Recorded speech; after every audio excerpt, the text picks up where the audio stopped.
Hang in Dude, there. It is. that's Smylie Kaufman for 61. Wow.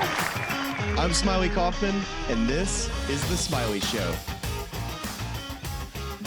All right, welcome back to another episode of The Smylie Show. We are joined by two-time PGA Tour champion Matt Every, and those two events that I just mentioned were the Arnold Palmer Invitational. It's Bay Hill Week.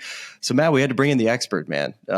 Nobody knows this golf course better than you, and I want to get into the Arnold Palmer and what that event meant to you, but I want to kind of work our way up to this because you were an incredible amateur golfer, and I feel like the trajectory from when you got from being a really strong amateur player to becoming a professional golfer, I want to start there. So let's talk junior golf, amateur golf. Were you always, Matt, a very good player coming up in the junior ranks? Well, we're digging deep here. Oh, yeah. We're going deep, buddy. Let's go. Yeah. I would say I was a late bloomer in the golf ranks for sure. I was not like, I probably played some AJGA tournaments, but I played basketball in high school till I stopped growing, basically. And, running screens on the baseline didn't really work out anymore. You sound like me, man. I got to basically stuck to golf my junior year, and I was pretty good at it. My best friend's dad owned a course in Daytona, and I just would basically spend my days there in the summer, working the maintenance crew and then practicing in the afternoons. And then I got good enough, like in the state high school tournament. And then I think I qualified for a U.S. junior maybe and a couple AJGA events, enough to get on Florida's radar. Yeah.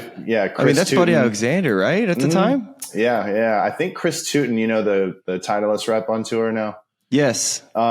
He was the assistant coach for Florida at the time. And he actually is the one that told Buddy about me. And that's how it got started.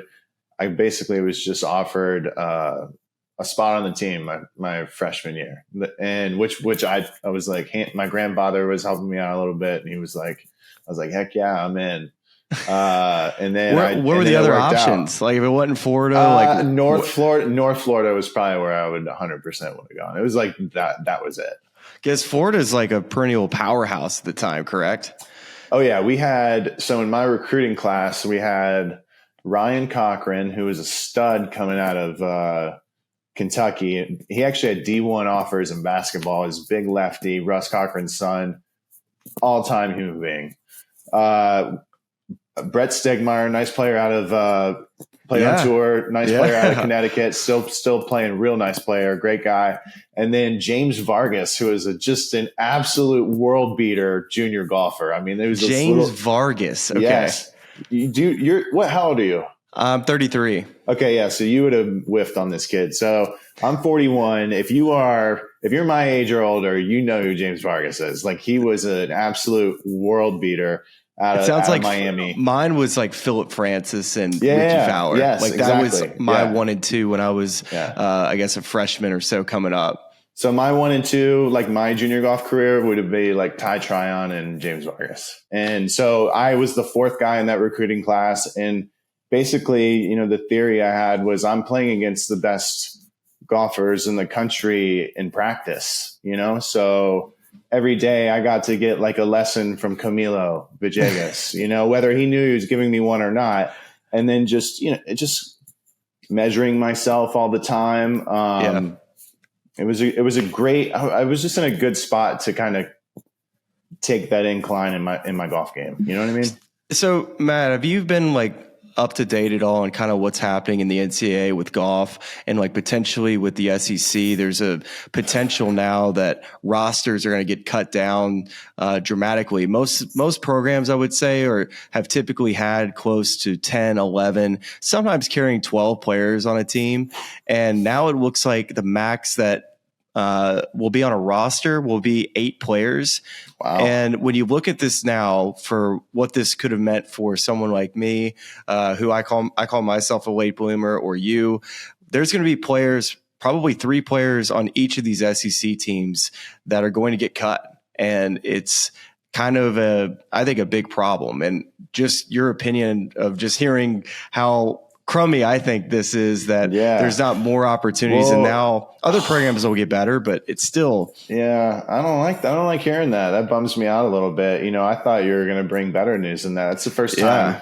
First time I'm hearing that. I thought you were going to say like we're extending the PGA Tour U or something like that. But that stinks. 11 and 12 is a very solid number. I remember when we were in school, some programs like Arizona, I felt like carried a ton of guys. They might have had like 18 or 20. That might be excessive, but I thought that was a sweet spot. 8. Yeah, I don't know, man. If you're on a stacked team and you're like a 9 or 10 guy and you've got a big ceiling ahead of you, that could be not great.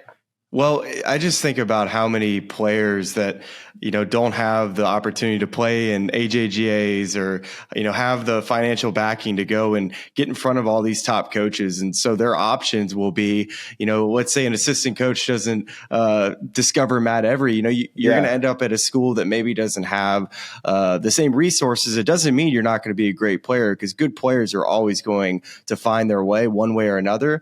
But I just think that you're not allowing kids to develop potentially in front of really good players. And some of the best advice I got as a kid, Matt, and I'm sure you'll probably agree with this as well, is that the more you play with better players, the better it will make you.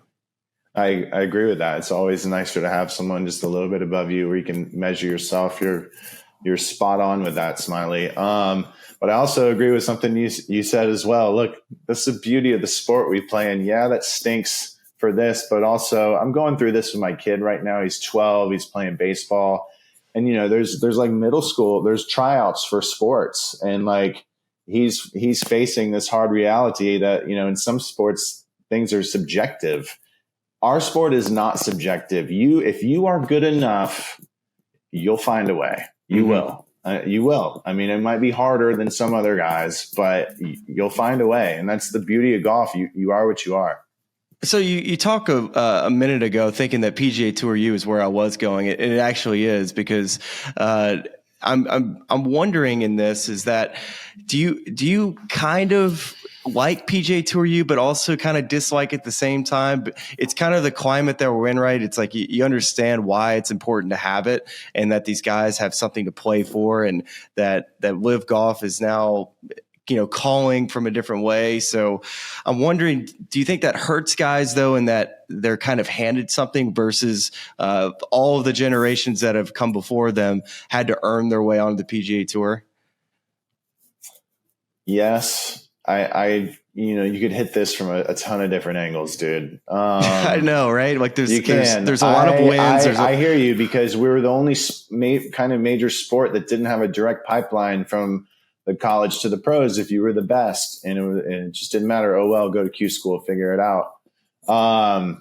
Yeah, I mean, I was kind of in that boat. I was getting sponsor invites coming out of school for sure, but it's like there's no guarantees, and at the same time, though, Smylie, I think these guys are better now in college. I agree. And they're all stepping up to the plate, and they're all delivering. And the proof's in the pudding. Look, between Thorbjornsen, Ludwig, and we got Clanton now. Like they're all delivering. You could almost expand that number a little bit, like from 1 to maybe 3. Give 3 cards to those guys. You got to be what are the rules? You have to be a senior to. Yeah, it's the accelerated is like the freshman, sophomore, junior pathway, like which Clanton and Gordon Sargent have done, and then the other one is like the seniors. So they give 1 card to the top players. So like for instance, this year, Davis Ford. Is it David Ford? There's Ford, 2 of them, Ford, right? one of the lefty Ford. I know a David and a Davis Ford, and for whatever reason, I'm getting him confused. But does he have it locked up? PGA Tour card. He's played well enough, but there's a chance that Ballesteros got an opportunity. What about that to pass him. Ian Gilligan's going to get him? He's playing from the good Gators. too. I saw he made a cut in Vegas this year, man. I saw that. Dude, he's so good. I had the other night, there was a dinner at TPC. They were honoring Billy for something.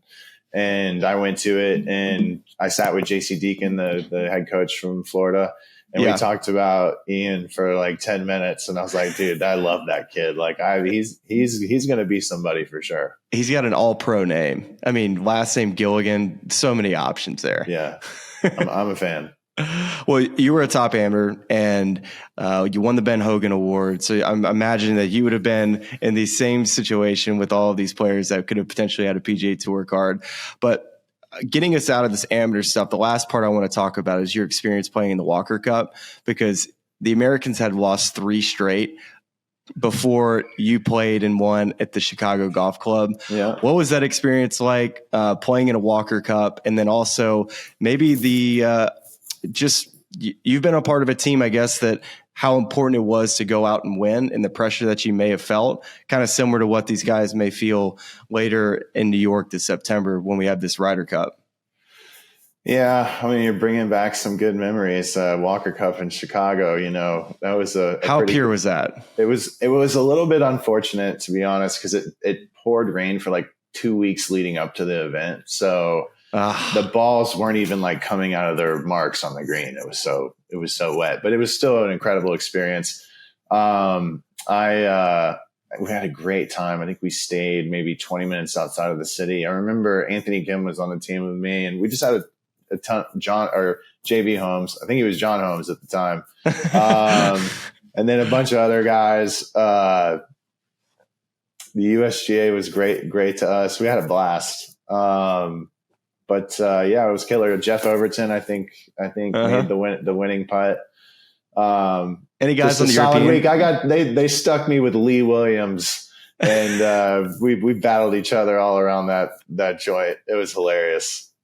Did who was on that European team? Any notable names that come to mind? Probably, man. My memory is so bad. Yeah. I didn't know if there's just like this, there probably Rory is, or something like that. I'm totally whiffing on it, but no, there wasn't a Rory. No. Maybe like this Reese Davies. Remember that guy? Yeah. He played on the European Tour. I remember that. Yeah. But hardly anything else that I can recall. I don't think he ever made it over to the big tour. Not that my memory serves me correctly there. East Tennessee State guy. That was a European pipeline at one point, man. That's where Rory was signed to go, right? Was he really? I think you're right about that. Committed to go there. I don't know if he signed, but they just go to Wales and Ireland to recruit for. Can you imagine Rory showing up to East Tennessee State? I don't even know where it is. Just going from that to that, and thinking, Yeah. One day, that's funny, dude. That reminds me, I was playing the Northeast Amateur one year. It was like I think it might have been my junior year summer. Yep. And Buddy called me. Juan Moise, right? Yes. And Buddy called me and he's like, hey, there's this Australian kid that's going to be there and he's thinking about coming to college. I need you to talk to him and try to get him to come to Florida. It was Jason Day. So there's this dinner and I see these two. I know they're 2 Australian guys, and one looks like a normal guy, and then the other guy is taller. He looks a little more athletic, to be honest, at the time, and kind of looks like Will Ferrell from Night at the Roxbury. And it's his buddy David Luteris, who's just an all-time human. And I had, I think I had a couple drinks, and I'm like 20 or 21, Yeah. I go, oh, this is the guy I'm supposed to talk to. So I go up and I just start talking to David like he was Jason, and Jason was right next to him. But we ended up figuring it out. It's a funny story. What did Jason say once he realized? I think he said, I'm good. I'm going to stay in Australia. He stayed up in Australia. Okay. Yeah. Well, hey, it was worth a shot. Go Gators. Worth a shot. What was it like playing for Buddy? The best. In what way? Did he just like challenge you? This is just like a second dad to me. He's just like the ultimate guy's guy. Like, dude, he is the best. Like he was the best to play for. There's so many good stories I can't tell because they're too good. You know what I'm saying? Yeah, but you probably don't know this, but I do know this. You guys have a tie with Buddy, your family, right? Yeah, my parents played for Buddy at LSU. So my mom was on the women's team and my dad was on the men's team. He coached both, and in the 1985 U.S. Amateur that he won at Shoal Creek, he stayed at my house and. I believe it was 1985. So I wasn't even around yet. I was 6 years away. So we've known Buddy forever. And then of course Tyson grew up with playing. He was a little older. Didn't get to necessarily compete against him until I got to professional golf, and it was just we've been intertwined for years, man. He was a massive, just a massive part of my incline in college. I mean, he was my coach. He was legit my coach, like my golf coach, my swing coach, everything in college. I worked with Buddy after college for a while. If my game would go to shit, I would, when he moved to Auburn, I'd go up to Auburn and see him. He's just a voice and a pair of eyes I can trust in really all aspects of life. And it kind of shows in his son too, Tyson. I mean, Tyson's a 10 out of 10. I want my son to be like Tyson. Like Tyson's like he's like a little brother to me. I mean, he is. I watched him grow up. My recruiting visit, I remember throwing the football to Tyson in the C lot at Ben Hill Griffin, and to see him get on tour, he has a ton of big brothers. Like that was killer, and we're all rooting for him to get back out there for sure. Absolutely, and I would say too that just watching his development and how he's failed and succeeded many times. And you and I both have felt that on the PGA Tour, where we've felt the highest of highs and the lowest of lows. So I want to just kind of start here with your professional journey. What was the beginning like as we lead up to your 2 wins at the Arnold Palmer? I did not know this was going to be this hard tonight. These hard questions. Hey man, what was my journey like? Okay, it was pretty good, man. After school, I struggled to get on tour for a little bit. I played the Hooters Tour for a couple of years. Ended up getting my nationwide status. Maybe a couple years out there, I won the Tour Championship to get in. Like crazy story to get for that to happen. What was the Hooters Tour like? Great.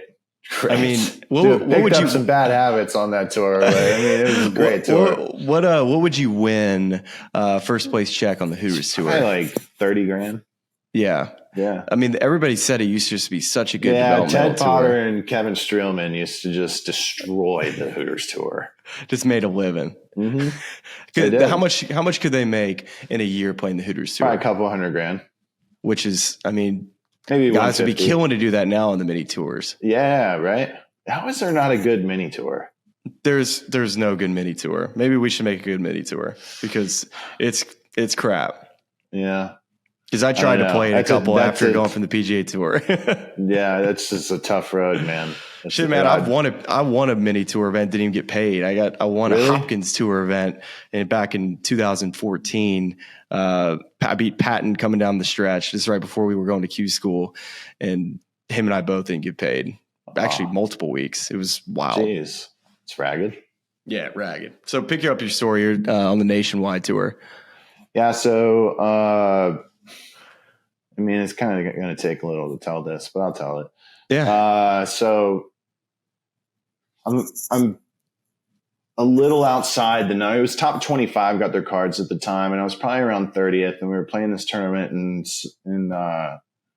Saboba Springs in Southern Cal. Like, do you know what I'm talking about? No, I don't think I remember that. Saboba, or it's either Sabota or Saboba Springs. All right. Mm-hmm. It's like inland California. So we're playing there, and I had already had like a couple warnings about my attitude out there at the time. I was young and just full of fire. All right. Like just instant reaction and everything. Anyways, way too competitive. So I got my last warning there, and I was going to get suspended for a tournament. All right. So the next week was Chattanooga, and it's Wednesday of Chattanooga. Or my agent calls me on Tuesday, and he goes, "Hey, don't go to the course tomorrow. They're going to give you a letter, and you're going to get suspended for an event. If you get it tomorrow and we appeal, it's 2 weeks, and that suspension will land the day before the Tour Championship, and you won't be able to play in it.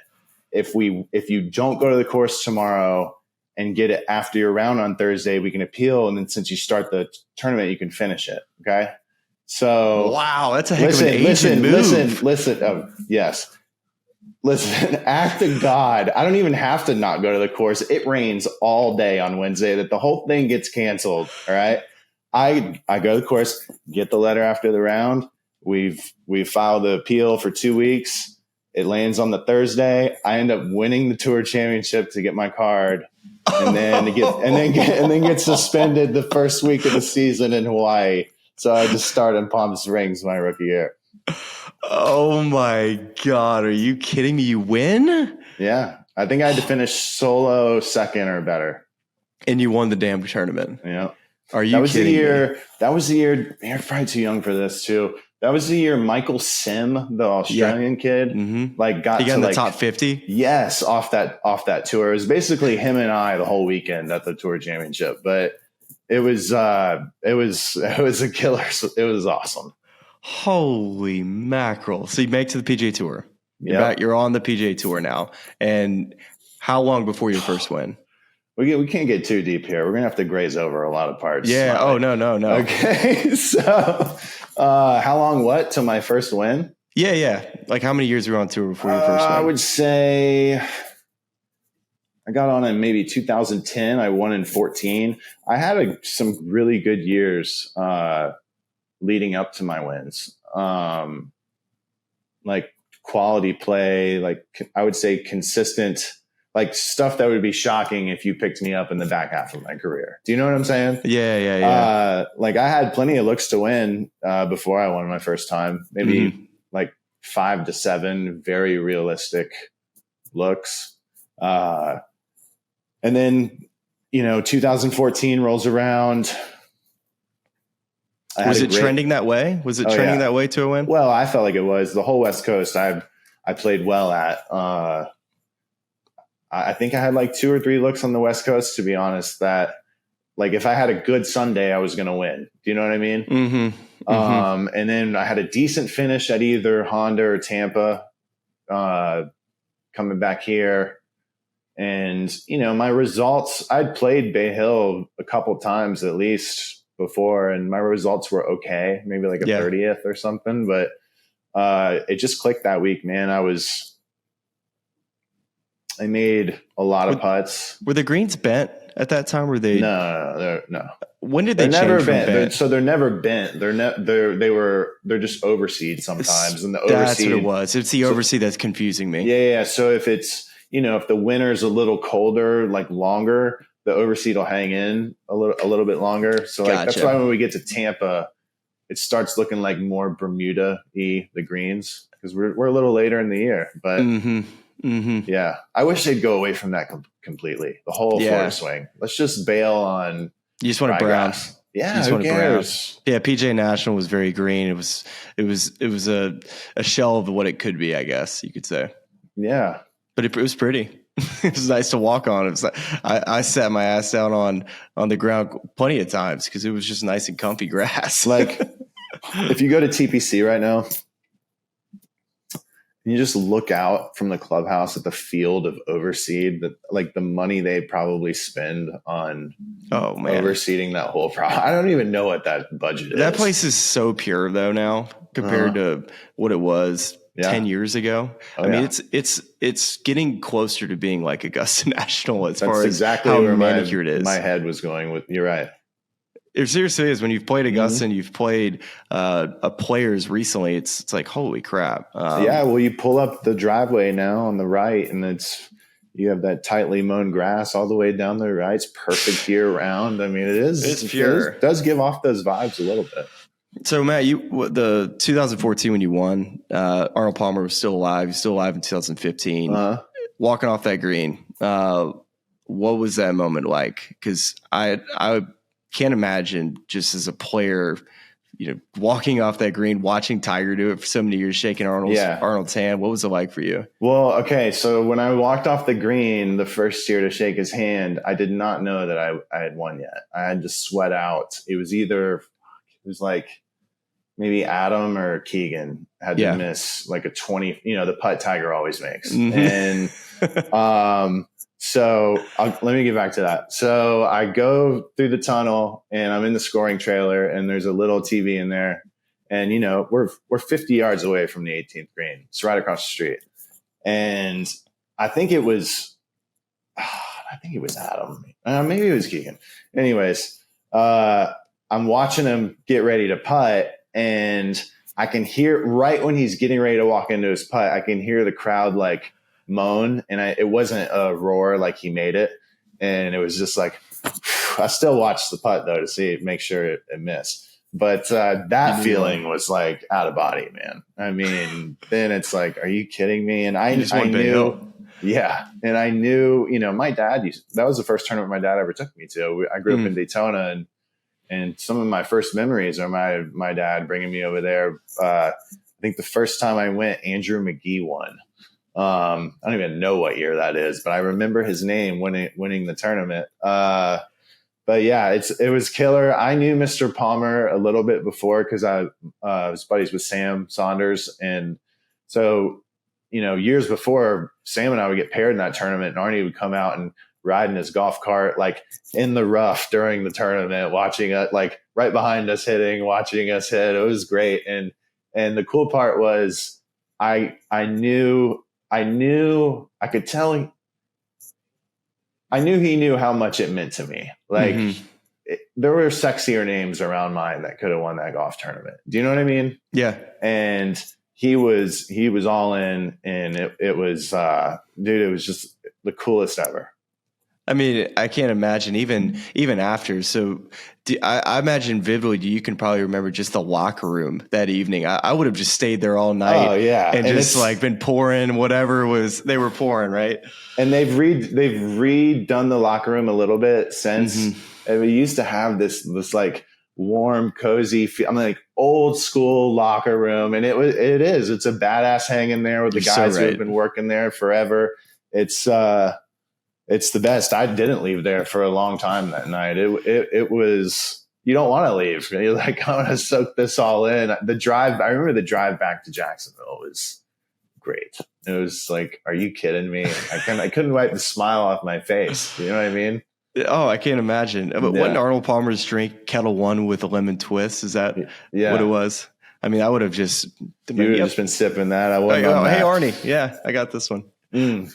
Did he stay after it all, or did he bounce? No, he bounced. He was getting up there in age. But I'm telling you, he made me feel like the champion, dude. It was the best.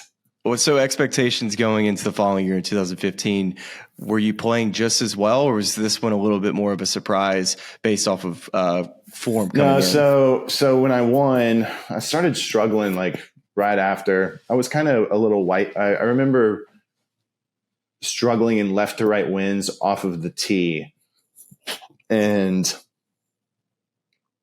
it was driving me nuts. And I knew it was just like I kind of wiped my driver a little bit was what it was. It was just a pattern that I had in my golf swing, and I bounced around a couple coaches, and then it's interesting because if you would ask me who my coach was the majority of my career, I would say Scott Hamilton. But at this point in my career, Sean Foley popped up, and it was just Sean and I knew each other for a while, just we were buddies. And I think him and Tiger just bailed. He had some time, so he took a look at me, and we really tried to shallow my longer stuff out to get rid of that left to right spin. And it took me a while to get it. I turned into an amazing range player, and it usually was the opposite for me. I was usually like, I don't know about this. And I'd go out there and stripe it, and then it turned into when I didn't miss, and now I'm 3 over through 7 holes. Like, what the heck's going on? So it took me a little while to mirror it up. I had no form coming in at all, like none. I remember Tampa, I missed the cut, and I had my family with me, and I was pumped that I was going to Bay Hill the next week, but I went and hit balls Friday after. And another thing Sean and I worked on was my head position at address. I kind of always was kind of Jordanish, cocked my head a little bit, and we were trying to get more neutral. And under the gun, even I would call Thursday on the PGA Tour under the gun if you're changing your head position. Oh yeah, that you've been doing your whole life. You know what Feels I mean? like Sunday the back but nine, you have man. you have to get real reps, and the only way to get those is just to commit to it and figure it out there. And sometimes that could take 6 weeks. Do you know what I'm saying? It could take 5 months. I mean, it could. I got to Bay Hill. Like I said, I had been striping it on the range for like 3 months and 0 results, like none. I think I saw something the other day where I was in my last 6 tournaments, I was like 48 over par going into that week. And sure. Then I just found something on the course. Maybe I was just comfortable. I think it played pretty easy that year too. And it just worked out. I really didn't even putt good that week, man. I didn't. So you could have been walking away, man. Arnie could have gone home. I don't know about that. That's not what I meant. That's not what I meant by that at all. But like, I remember being frustrated the first 3 rounds. Like, damn it! Like, I am not making a thing right now. Like, this could be ridiculous, And then the last round I did. So Arnold, was he was there on the 18th hole? Oh yeah. At that point, so this time you had the moment with him on that green, getting to shake his hand. Yeah, this was different. There was more of an embrace there. Got to shake those big old man hands again. And I mean, I'm telling you, man, there's some pause on that guy. He's all time. He is. He's favorite. My favorite. Yes, I won his tournament, but he's my favorite legend of the game, like far and away. He is. Were they giving cardigan jackets out for winning? No, so I got a little hosed on this, dude. So they used to give. Do you remember when Tiger was winning it and they were giving him a sword? Oh yeah. Yes. Okay. Well, I didn't know it was that event though. Yes, that's what it was. Well, I somehow fell between the cardigan and the sword, and I just have a trophy, which is totally fine. Like, I have 2 beautiful trophies in my living room. They're amazing. But I think the swords would be pretty sick too. One of the coolest things that Arnold Palmer would do was the signed letters that he would send when you won a golf tournament. I assume you probably still have a couple of those letters from those 2 wins. I do. I have them both up in my living room. Got my Augusta National letters. Yeah, those aren't going anywhere. Yeah, I have one sitting as well in our house, signed Arnold Palmer after my win. It's the coolest thing ever, man. The guy's a living legend, and it's a fun week. So now when you're in the media business now, just like myself, how's that transition been for you, and what do you like the most about it? Let's just fast forward over the 9 years of absolute dog a golf course. Well, I mean, I appreciate that. It's been great, dude. I love doing this. Look, PGA Tour Live's right in my backyard in Ponte Vedra Beach, and there's some great people there that I work with. I really, really like doing this. I'm sure you can speak to this as well. It doesn't feel like work. Like this week, I get to go follow Ludwig and Scotty Scheffler for the first 2 days and have a front row seat to that. Are you kidding me, dude? Like, that's not work. Like, that's the best ever. All right, Matt. So what has been your favorite part as far as when you just put that headset on, get the microphone out, heading out to the golf course? I mean, a lot of people think it's like super easy job. And yes, it is for us sometimes, but for me, it's been a big learning curve. I'm not sure if you felt kind of the same way about how difficult the job can be at times. Yeah. I mean, there's so many different aspects of this job too, right? I mean, there's, just with the TV stuff, there's on course, there's in the studio analyst, and you have, in studio analyst, like there's so many different aspects to it. I learn every day too, man. And producers as well. Yes. And one thing I hate doing, I hate watching myself. And I know that's something you have to do. And that's a problem for me. I have this lady at her name's Maureen Lindsay, and I lean on her for that. Like, if I'm doing something that's bad, she'll tell me and be like, "Hey, stop! You're doing this. Stop doing it." Is she somebody that works with you, or somebody that has been in media? She works at the PGA Tour now, but she was with ESPN forever. I bet Charlie probably knows her. But yeah, she's helped me a ton, but for sure there's a ton of learning curves, and it's a blast to do. I think like our hours at Tour Live, dude, you catch a heater in the middle of the summer. I mean, those days are brutal. I mean, we're talking like 7-8 hour days out there at the John Deere walking those side hills. I mean, that is a workout. Oh gosh. Yeah. Yeah. But at the same time, my favorite part is just getting to watch like world-class golf and being at some of these amazing venues, yeah, totally. It's a freaking blast, dude. I love it. And I love learning. I love learning and trying to get better. Yeah, that's the next question I was about to ask you is what perspective is watching from a front row seat really of the best players in the world has it given you for your own game and just overall maybe advice that you would give other younger players? Well, advice I would give myself, it's too late now because it's too late. But I was far too aggressive. Everything I see now, like it's so predictable where some of these guys are going to hit it, especially the coverage that we do, Smylie. We might sit on a hole, if you get stream, you're doing featured holes at PGA Tour Live and you're sitting on the 16th hole or wherever, and everyone's hitting it 10 feet to the right, and you're sitting there and you're like, damn it, I remember being short-sighted on that downslope of that bunker over there and making double here, and just stuff like that. Like there's no need to take on,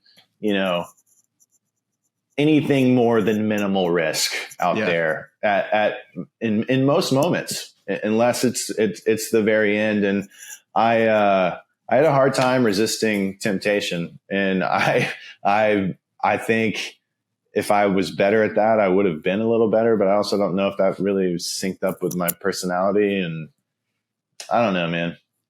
And what about watching guys on the ground, just the way they go about their business mentally and just how they carry themselves as far as their posture? That's something that I noticed. Look, what I've noticed is everyone needs to smile more out there, Smylie. It's glaringly obvious. And I was a victim of it myself, but we need to show more of our teeth out there. Like it's not that bad. Body language is it might be at an all-time low right now. We need some shoulders up high. Jake Knapp's body language last week after 11. I mean, I get it, but it looked pretty tough. Yeah. Just kind of shoulders kind of got a little low on him, didn't it? I'll tell you what else I've noticed doing this. The player caddy combo I feel like it's gotten a little too much. It's gotten too complicated, you think? Like too much it's just information? Like, sometimes it's just a stock 7 from the middle of the fairway. Like we're not trying to solve a crime out here. Like I've been doing this my whole life. So this is 174 yard 7-iron. I got it. Like I don't need a checklist of things. But I guess it's how these guys are now. There's you can throw an Aimpoint too, man. There's just all these steps that these guys kind of like, we're turning players into robots kind of, right? We are. Yes. Everyone has a TrackMan and basically everyone does Aimpoint. What do you think on Aimpoint? Are you out on that? I don't like the mannerisms that guys have with it as far as just getting that close to the hole. Like it used to mean something to respect people's lines and their through lines. Like we were always making sure we weren't finishing out. Now guys just walk up there right up next to the hole. And I know they're not getting in anybody's way technically, but it just creates a lot of friction and traction around the hole. Yeah. I just don't like the way it looks, to be honest. I mean, if we're already a fringe sport, this doesn't really do us any favors. Me too. But I also think that it's important every now and then to be able to throw your club. And you were probably the best at just one good solid one, like every other month. Yes. Where was your favorite club throw that you ever had? Nobody's ever asked me that. And you're spot on with that. I didn't do it a lot, but if I did, I was going to get my money's worth. Yes. Because the fines are all the same. Like if I'm going to get fined for just Uncle Rico and one at my bag, 12 yards away, I might as well try and throw it 70 yards, Are we thinking like Rory McIlroy, like 3 iron in the lake type of thing? Oh, my best. All of mine beat that one. All of them. Okay. Yeah. All right. How far did it go and where was it? I've had a couple really good ones. One year at Torrey, I was chopping and I was playing with Keegan and he hit it on 14. I hit a terrible tee shot, just totally bailed out to the right. And he's in the fairway and I'm up next. And I just chopped one out short of the green. I don't even know where it went. It didn't matter. I was fuming at this point. And immediately after I hit, this is from the right rough, I just helicoptered one over his head into the canyon. Like, not even, I mean, this thing was 50 yards into the canyon too. He giggled, him and Scotty Vale. I mean, it was hilarious. That was it. But, from the right rough into the, dude, that is such a far throw. That's a long ways. I mean, that's a good 60 yards, right? Yeah. Yeah. And then there's some, you know how you get like, you ever just you're out in public and you like see a view of something and you're like, oh, this would be a cool golf shot or something like that. Mm-hmm. I had that happen to me one time with Mark Russell. Okay. So 17 at the old Reno. Do you remember that tee shot? Yes. Probably top of a cliff. Nightmare tee shot for you and I, by the way, with the yips off the tee. Like 100%. Thin air, 100-foot elevation drop, like a thimble of a fairway, crosswind. The good thing is it was Stableford, so you could only make double at least. You know what I mean? Well said. You know what I'm saying? So I had this nasty tug, and I don't know if it's hazard or what it is down there. And so we go down there, we don't find it. And Mark's got to drive me back up the hill. Like I'm already done for the day. And we're talking, like Mark's a buddy of mine. And we're talking about the Orlando Magic, actually. He lives in Orlando and he's buddies with like my childhood idol, Scott Skiles. So we're talking about Scott Skiles coming up the hill. We got this climbing this mountain. And the group behind us is already on the tee. Oh, even more awkward. You're just you get not if you're used to it. It's not that bad. So hey guys, good to see you again. The next one just goes a mile to the right, and I get back in the cart, and we get to like the spot where we're getting ready to like go back down the hill and the elevation drop. I was like, Mark. It's like, just stop the cart real quick. And he stops it and I get out and just launch this thing like 100 yards down the hill. I mean, this thing went forever. He just giggled. It was so good. He's like, Matthew, what am I going to do with you? I said, you're not going to find me. He didn't find you? Away.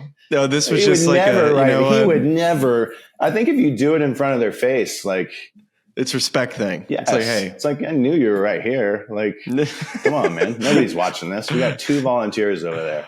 Yeah, I literally just told you I was going to I asked for a technical here, and all of my fines have been from Stephen Cox out there. That's fair. Yeah, that's fair. Who I also love. Great guy. I think we all had like one ruling with Steven that we just completely disagree with in our days. Yeah. Can I get another official up here? Oh, shoot, man. Matt, I just laughed way too hard at all that because it's so relatable. I actually, when I throw my clubs, I'm careful of the spin rate of how it's going to land so I don't have to reshaft a club and so I have to deal with that because I don't get clubs quite as easily anymore. It hurts to throw clubs now, too. Like, I couldn't tell you the last time I threw one, dude. 5 years. I mean, now that I don't play golf anymore, I don't get mad ever. So live forever golf. You got your shirt on today. You got the logo. I mean, the logo is primo. No, this is a dress shirt. Okay. The logo is a silhouette of Matt just absolutely yeeting a club. Yeah, that kind of started as a joke. My buddies were putting it on a t-shirt, and then next thing you know, I had a couple of friends that wanted to do something different, and they dove into the apparel industry, and this thing turned into a full on line. We're moving. We still have that logo, but we're moving away from it a little bit. But I will say our stuff, Smylie, is killer. It's not, anything like Malbon. It's not going to look like you're coming out of the streets of LA, but it is really nice stuff. I know we clothed Tyson out there on the tour. I mean, Michael Johnson, man. Michael Johnson. Those are two handsome devils. Are you kidding Handsome me? devils. They are. Yes. I mean, both. I mean, I know Michael's married, but Tyson's a prime candidate for The Bachelor, if you ask me. Well, there you go. Well, there you go. Well, I'm proud of you, man. It's been fun to watch the transition, obviously the clothing stuff. You've been a good friend to me too over the years when I was going through my downs, it never felt like it came back up, but you definitely were always there for me just during that time. So I appreciate you as a friend, and always love listening to you on PGA Tour Live and other events we've worked together. It's been a lot of fun, man. Hey, bro, don't sleep on yourself. You're freaking killing it, bro. Thanks, man. Thank you. I appreciate it. And when the Gators play the Tigers, always go Tigers. But Ooh. I kind of like LSU. It's a great rivalry, man. Ford and LSU. It's a shame that. But I pull for LSU when they play like other teams. You know what I'm saying? I appreciate that. Yeah. That means a lot for there's somebody. a lot of really solid guys that have come out of LSU. I'm dead serious. Andrew Loop. Yourself, Pete, man. Peterson. Yeah, and I'm sure I'm missing a couple, but just, great dudes. Yeah, man. Well, I appreciate that. Well, I'll see you out there this week, dude. All right, man. Bay Hill. Thank you, Matt. See ya. Appreciate you. Later. I listen to this podcast. It's really cool. And all of our local fans and subscribers, but make sure you like and subscribe. It's cool to see what you guys are doing. I know golf fans appreciate it, but we do too, so please keep it up. For all the good people at YouTube, like and subscribe. You guys have some good takes, so I'm happy to come on and shoot the